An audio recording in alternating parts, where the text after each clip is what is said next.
چرچا کروں سنتوں کا۔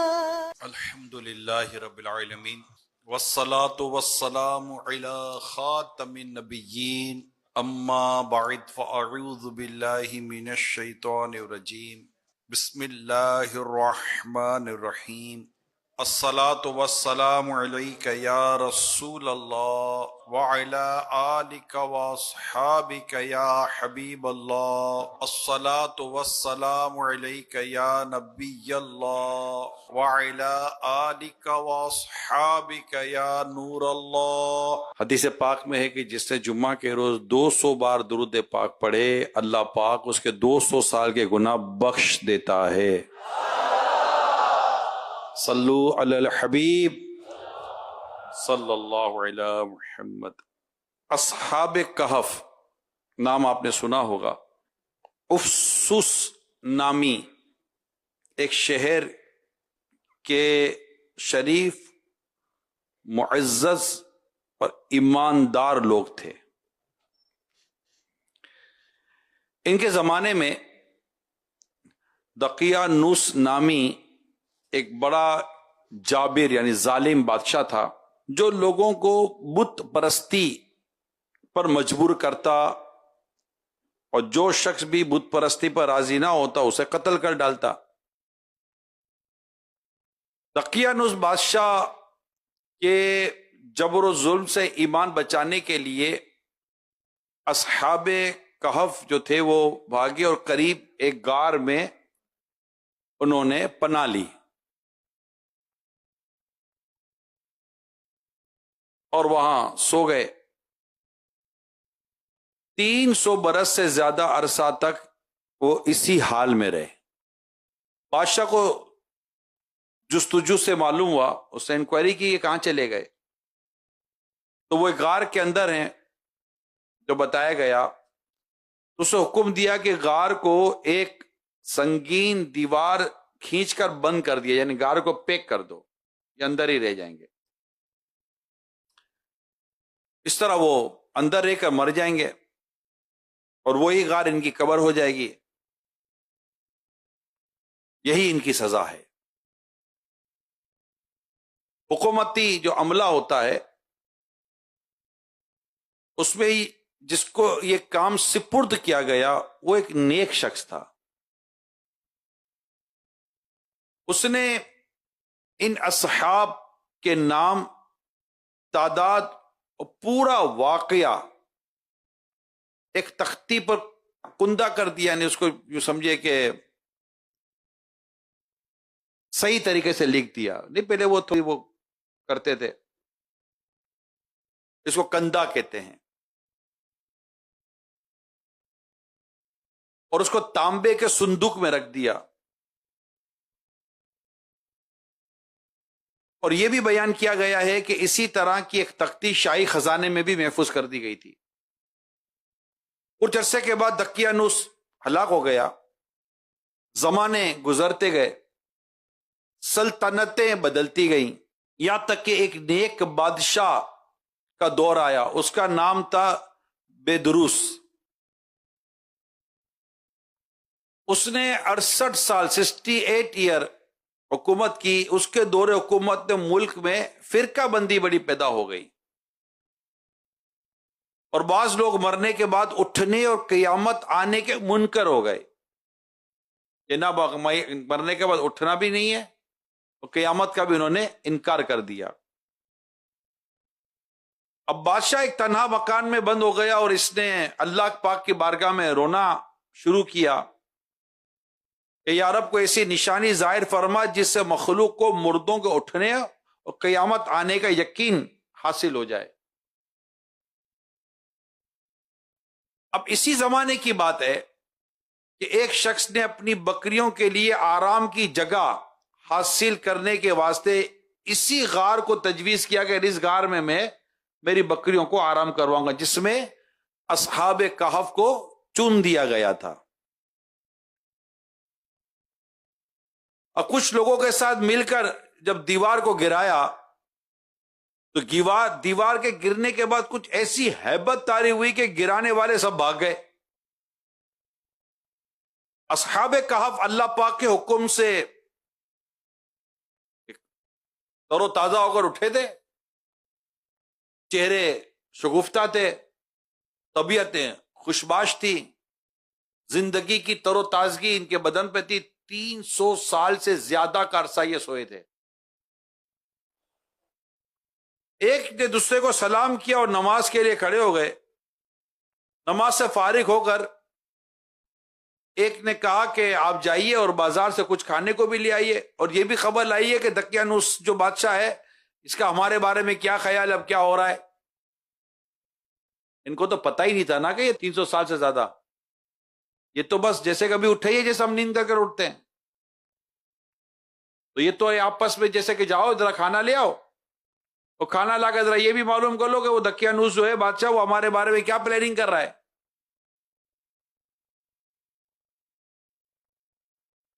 وہ بازار گئے تو انہوں نے شہر کا جو حال تھا وہ کچھ چینج تھا، اسلام اور دین کا کچھ یوں سمجھے کہ علامتیں تھیں، اور دقیانوس تو ظالم تھا، تو سمجھ میں نہیں آ رہا تھا ہو کیا گیا۔ ہر طرف کچھ اسلامی علاماتیں نظر آ رہی ہیں، نئے نئے لوگ نظر آ رہے ہیں۔ یہ دیکھ کر یہ تعجب تو ہوا کہ کل تک تو کوئی اپنا ایمان تک ظاہر نہیں کر سکتا تھا، اور آج شہر میں مختلف جگہوں پر اسلامی علامتیں موجود ہیں۔ پھر کچھ دیر کے بعد ایک تندور والے کے پاس گئے کھانا خریدنے کے لیے۔ اس دقیانوسی سکے کا جو روپیہ تھا، 300 سال سے زیادہ پرانا جو سکہ رائج الوقت اس وقت کا، وہ نان جب کھانا لیا تو وہ پیسے دیے۔ اب پیسے وہ دے جس کا رواج ختم وہ صدیاں گزر گئی،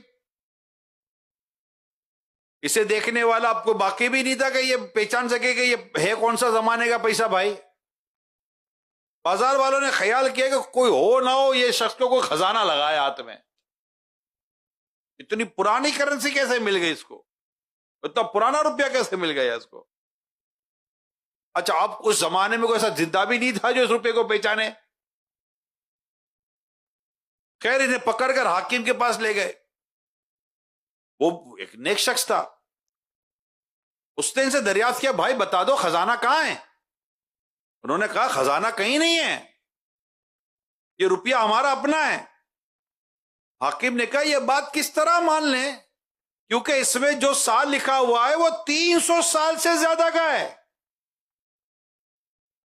اور آپ نوجوان ہیں، ہم لوگ بوڑھے ہیں، ہم نے کبھی یہ سکہ دیکھا ہی نہیں جو سکہ آپ ہمیں دکھا رہے ہیں۔ انہوں نے کہا کہ میں جو دریافت کروں وہ ٹھیک ٹھیک بتاؤ۔ حکیم صاحب نے کہا میں جو پوچھنا چاہتا ہوں وہ مجھے صحیح سے بتا دو، مسئلہ حل ہو جائے گا۔ انہوں نے کہا یہ بتاؤ کہ یہ دقیانوس بادشاہ کس حال اور کس خیال کا ہے۔ حاکم نے کہا آج روئے زمین پہ اس نام کا کوئی بادشاہ ہے ہی نہیں، سینکڑوں برس پہلے ایک بے ایمان بادشاہ اس نام کا گزرا ہے۔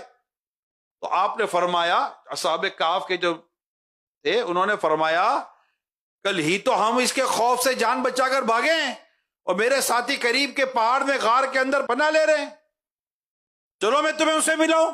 حاکم نے کہا چلو ملا دو۔ اب حاکم شہر کے سردار اور کثیر مخلوق چل پڑی بھائی دیکھنے کے لیے کہ یہ کیا واقعہ ہے۔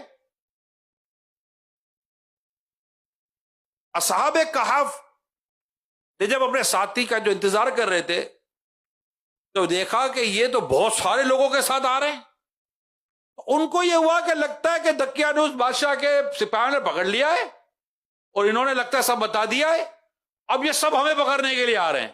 اتنے میں شہر کے لوگ پہنچ گئے،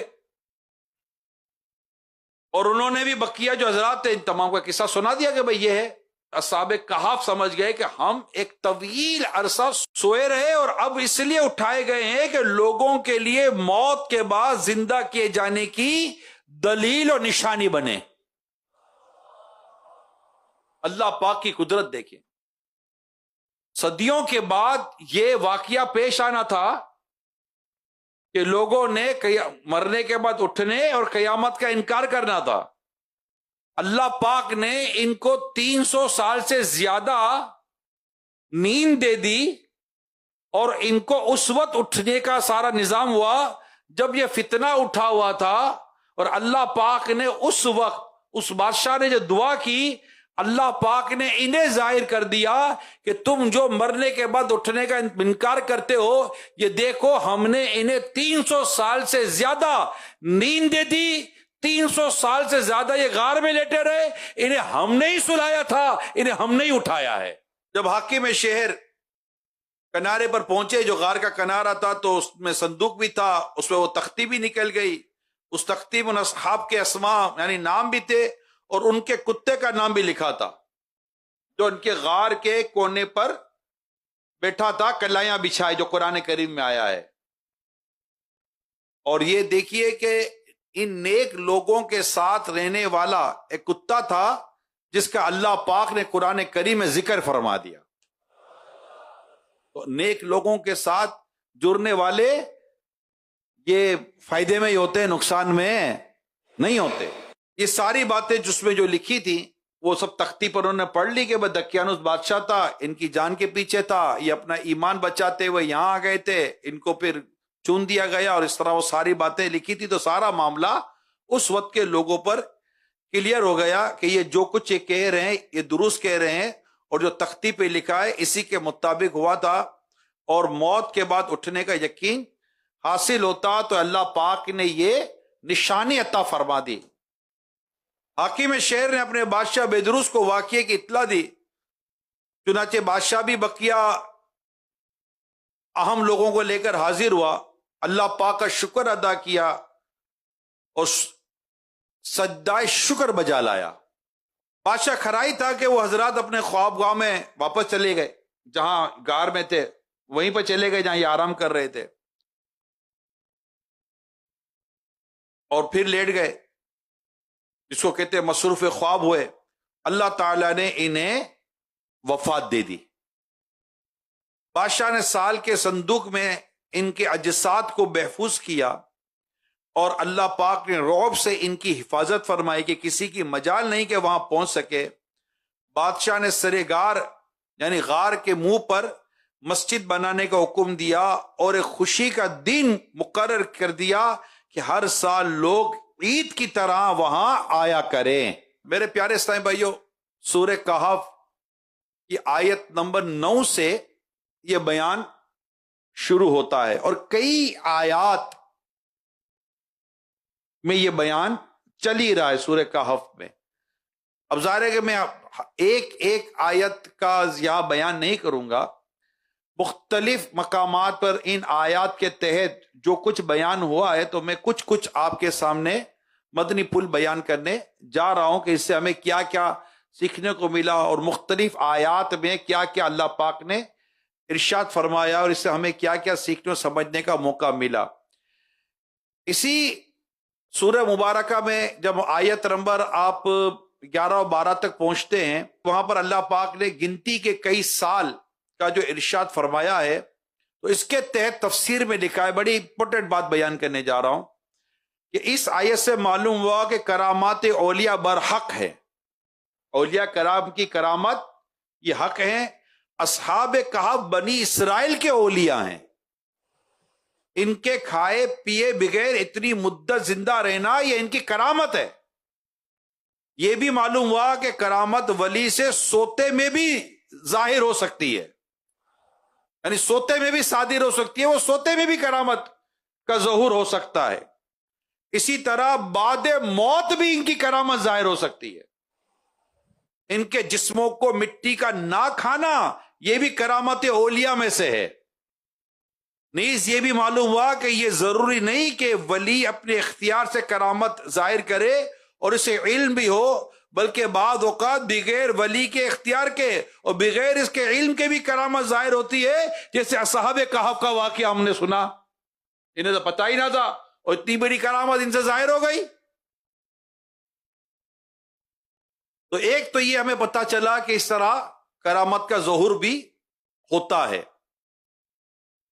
اس کے بعد جب اس کے آگے کی آیات کریمہ کی طرف جاتے ہیں تو جو ان کا وہاں سے جانا تھا نا، کیونکہ وہ مجبور کر رہا تھا انہیں بت پرستی پر، یہ اپنا ایمان بچا کر اس فتنے سے نکل کر غار تک چلے گئے اور لوگوں سے کٹ گئے، تو پتہ چلا کہ اس سے معلوم ہوا کہ فتنوں کے زمانے میں خلقت سے علیحدگی اپنے ایمان کی حفاظت کا ذریعہ ہے۔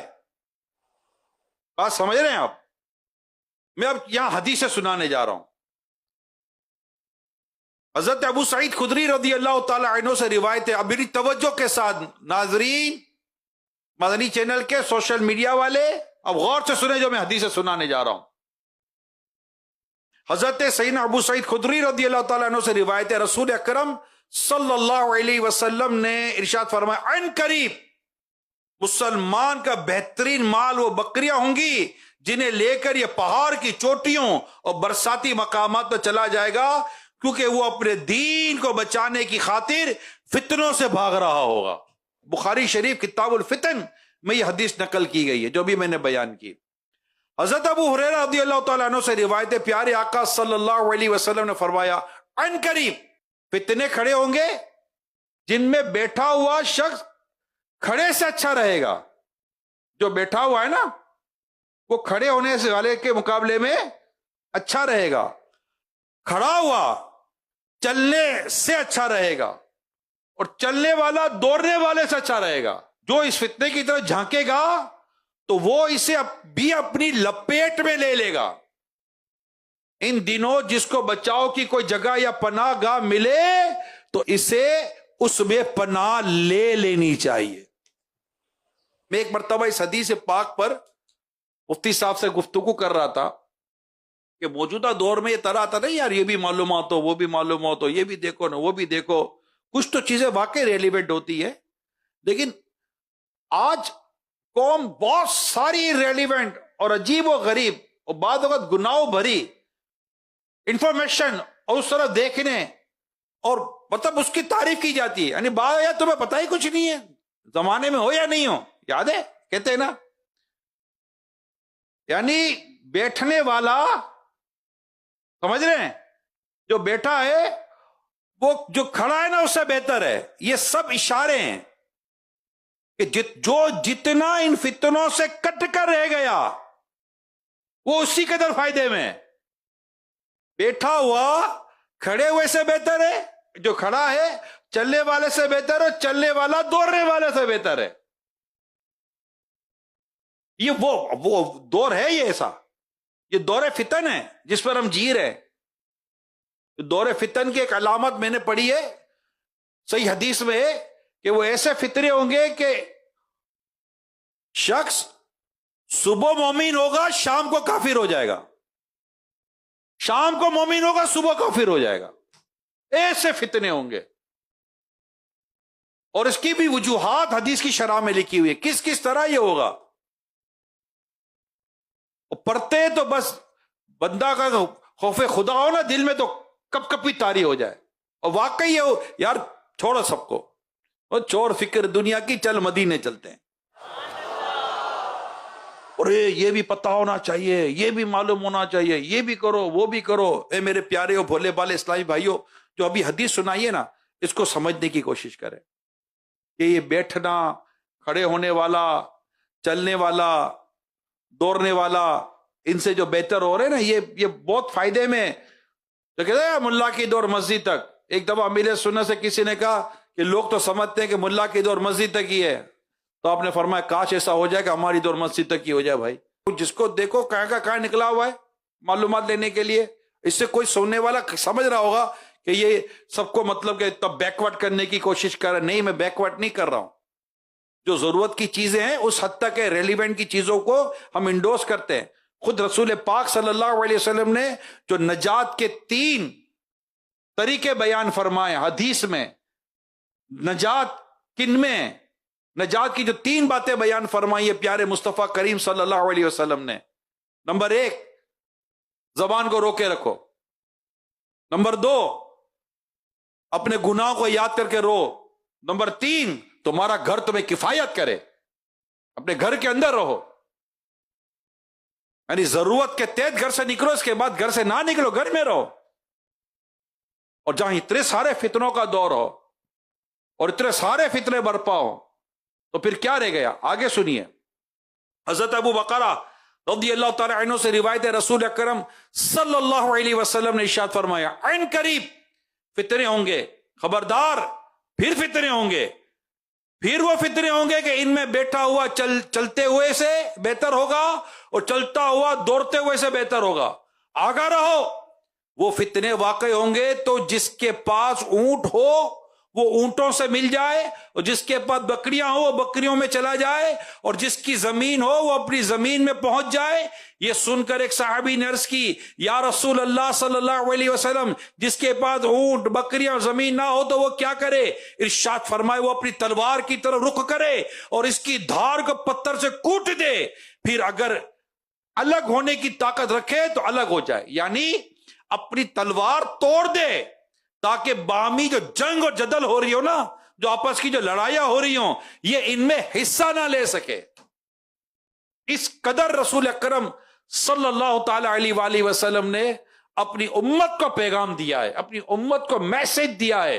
پیارے آقا صلی اللہ علیہ وسلم، میرے پاس اتنی فتنوں سے متعلق آیات اور روایات ہیں، اور اس کے تعلق سے الحمدللہ اتنی تفسیر اور اتنی شروحات میرے پاس لکھی ہوئی ہیں کہ اگر میں مسلسل اس پر بیان کروں نا تو شاید مہینہ ختم ہو جائے، شاید بیان ختم نہ ہو۔ لوگوں کی تبدیلیوں کا بیان الگ ہے، لوگوں میں لڑائیوں کا بیان الگ ہے، جناب فتنوں کا بیان الگ ہے، علامت قیامت کا بیان الگ ہے، اور اس کے بعد کا بیان الگ ہے۔ یہ ساری کے سارے بیانات حدیث کی کتابوں میں لکھے ہوئے ہیں، اور یہ یاد رکھیے گا ان حدیث کی کتابوں میں جب ہم یہ فتنوں کے اور اس طرح کے رسول پاک صلی اللہ علیہ وسلم کی جو غیب کی خبریں پڑھتے ہیں نا، یہ میں آپ کی نالج کے لیے بیان کر رہا ہوں کہ ایسے ایسے واقعات ہوں گے، ٹھیک ہے، ایسے ایسے واقعات ہوں گے۔ اب جو صرف حدیث پڑھتا ہے اس کو پتہ ہی نہیں کہ اس کی شرح کیا ہے، تو وہ حدیث پڑھ کر آپ کو سنا دے گا، بولے اچھا واقعات ہوں گے۔ جب اس کی شرح پڑھتے تو پتہ چلتا ہے کہ 500 صدی میں، 6 صدی میں، 300 صدی میں یہ واقعات ہو چکے ہیں۔ آقا صلی اللہ علیہ وسلم نے تو اس وقت خبر دی تھی، اور اس میں سے کئی واقعات ہو چکے جو حدیثوں میں بیان کیے گئے ہیں۔ تو یہ بات ہمیشہ یاد رکھے، حدیث کے ساتھ ایک مستند شرح ہونی چاہیے، اور جو آپ کو شرح بیان کرے اس کو پوچھے بھائی یہ شرح کہاں سے لائے ہو؟ خود ہی لائے ہو؟ اس کی تفسیر، اس کی شرح، اس کی وضاحت، اس کی ایکسپلینیشن، یا جو آیت آپ نے پڑھی اس کی ایکسپلینیشن آپ کر رہے ہیں، یا آپ کوئی بزرگ، کوئی علماء، کوئی اکابرین کی ایکسپلینیشن آپ بیان کر رہے ہیں؟ جیسے کہ یہاں امیر سنت جب بیان کرتے ہیں تو کیا کہتے ہیں؟ مفتی احمد یار خان نعیمی علیہ الرحمہ نے بیان کیا، یا کوئی اور بزرگ کی بات ہوتی ہے، اعلیٰ حضرت کی بات بیان کی جاتی ہے، دیگر اکابرین کی بات بیان کی جاتی ہے، اور دیگر اکابرین کے حوالے بیان کیے جاتے ہیں۔ بھائی 200 سال، 500 سال، 600 سال، 700 سال، 800 سال، 1000 سال پرانے بزرگوں نے اس کی تفسیر بیان کی، اس کی شرح بیان کی ہے۔ ملا علی قاری علیہ رحمہ کے حوالے دیے جاتے ہیں، علامہ ابن جوزی کے حوالے دیے جاتے ہیں، دیگر بزرگان دین کے حوالے دیے جاتے ہیں۔ جیسے وہ ایک عورت کے بارے میں تھا نا، بڑا پیارا واقعہ ہے کہ قاضی صاحب نے کہا ایک عورت کو کہ تم کیا کہتی ہو، میں تمہیں قرآن سے فیصلہ سناؤں یا امام شافعی نے جو بتایا اس کے مطابق فیصلہ سناؤں؟ تو عورت کہتی ہے قاضی صاحب جو امام شافعی نے فرمایا نا اس کے مطابق فیصلہ کیجئے گا۔ کیوں؟ کہا امام شافعی آپ سے زیادہ قرآن کو جانتے تھے۔ اللہ کرے یہ بات سمجھ میں آ جائے جو میں کہنے جا رہا ہوں، جو میں نے کہا ہے نا، جو اس کو سوشل میڈیا پر جو فتنہ برپا ہے نا، اس کو سمجھو، کون کہاں سے کدھر سے بات لاتا ہے پتہ ہی کوئی نہیں ہے۔ بھائی کوئی حوالہ تو دو، بھائی آپ بڑے یا وہ بڑے، کس کی بات پہنچا رہے ہو ہم تک، کس کی وضاحت کر رہے ہو ہم تک؟ اسے معلوم تو کرے بھائی آپ کہاں سے لائیں۔ اچھا آپ یہ لائیں تو جناب وہ فلاں بزرگ تو یہ کہتے ہیں، فلاں بزرگ تو اس آیت کے تحت یہ کہتے ہیں، فلاں بزرگ تو اس تفسیر کے تحت یہ کہتے ہیں، اس حدیث کے تحت یہ کہتے ہیں۔ تو یہ جو امیر سنت جو ہمیں سبق سکھا رہے نا کہ اپنے اکابرین کے ساتھ وابستہ رہو۔ میں بھی تو آپ کو کہتا ہوں نا اس حدیث کی، میں تو تفسیر کا حوالہ دیتا ہوں کہ بھائی میں اس تفسیر سے پڑھ رہا ہوں۔ اگر اب تفسیر میں کون سے حوالے سے لکھا ہوا ہے، جناب تفسیر میں جا کر دیکھیں اس میں حوالے لکھے ہوئے ہیں۔ شرح بھائی آپ جا کر دیکھیں اس میں حوالے لکھے ہوئے ہیں، تو سارے حوالے لکھے ہوئے ہیں، بغیر حوالے کے تو نہیں نہ کام ہوگا۔ جس کو دیکھو اسلام کی اپنی طرف سے تعریف کر رہا ہے، اسلام کی طرف سے اپنی طرف سے باتیں کر رہا ہے. امیر سنت نے جو ہمیں الحمدللہ دامن دیا نا، اس کو پکڑ کے رکھ لو. اعلی حضرت، اعلی حضرت، اعلی حضرت، اعلی حضرت، بس خلاص. ہم کو اور کچھ نہیں دیکھنا. اعلی حضرت میں کیا کمی ہے، وہ کیا چیز ہے جو ہم تک نہیں پہنچا رہے، کیا چیز ہے جو ہم تک نہیں پہنچا رہے. اور جو بزرگوں کو اکابرین کا جو تذکرہ کرتا ہے فتاوی رضویہ میں اعلی حضرت، مزے کو مزہ آ جاتا ہے.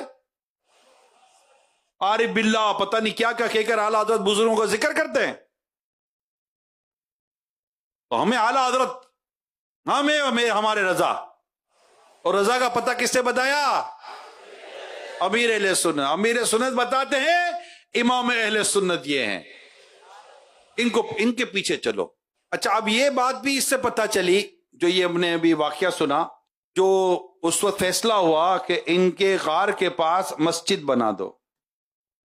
پتہ چلا مزار کے ساتھ مسجد بنانا یہ صدیوں پرانا طریقہ چلا آ رہا ہے. اور قرآن کریم کی آیات و تفسیر دیکھتے تو اس میں اس کو باقی رکھا گیا. تو آج بھی الحمدللہ کئی اولیاء کرام کے مزارات کے ساتھ کیا بنائی جاتی ہے؟ مسجد بنائی جاتی ہے. تو یہ کوئی نیا طریقہ نہیں ہے، یہ بھی زمانے سے آ رہا ہے. اور یہ طریقے جو کچھ میں نے ابھی بیان کیا، عرس کا طریقہ، اس دن کو خوشی کی طرح منایا جائے گا، ایک عید کی طرح منایا جائے گا. کہ اتنا بڑا مطلب کہ جو فتنہ تھا قبر سے اٹھنے کا، اس کا ماشاءاللہ حل اللہ پاک نے مطلب ایک نشانی بیان کر دی کہ دیکھو یہ نشانی دیکھو. تو سورہ کہف کے یہ چند آیات ہیں جن نے چند جگہوں سے آپ کو ذکر کیا. سورہ کہف کی چند آیات ہیں. اگر ان چند آیات کو آپ دیکھیں گے نا تو انشاءاللہ آپ کو اور بھی بہت کچھ اس میں سیکھنے سمجھنے کا موقع ملے گا. اب میں اس حد تک ہی اب تک میں مطلب بیان لایا تھا.